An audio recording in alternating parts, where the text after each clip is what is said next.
Another day, another pulutan. Charot, kakain tayo ng ata-ata, pamigat. Yung sinasabi nilang with taki-taki daw, alright. Sasamahan pa natin yan ng special sinanglaw na pampagout. At meron din tayong adobong tuyo.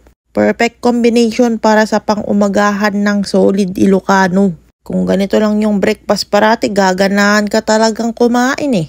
Yan o, ata-ata, papait lang yan tsaka sibuyas mga kapulutan. With taki-taki. Sheesh, napakasarap niyan.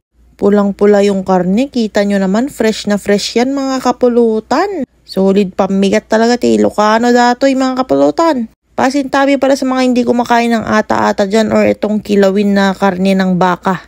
At sa mga gustong makatikim nitong ata-ata, pumunta lang kayo dito sa La Union. Maraming ata-ata, maraming sinanglaw, mga solid na putahing Ilocano talaga. Kung may hangover ka nga tapos ito yung breakfast mo, mauunawan ka talaga boy. Solid na solid, alright. Shoutout pala sa Yanig and Martinez family from Laglag, Bacnotan. Pati na rin kay Kapulutan Amado from Burgos, Ilocos Norte. Shoutout rin kay Kapulutan Lester Jones from Tubao, La Union. Alright. At sa mga gustong magpa-shoutout next video, mag-comment lang kayo. At kung nag-enjoy kayo sa mga videos natin, pa-like, comment, share naman and follow us for more videos. Alright.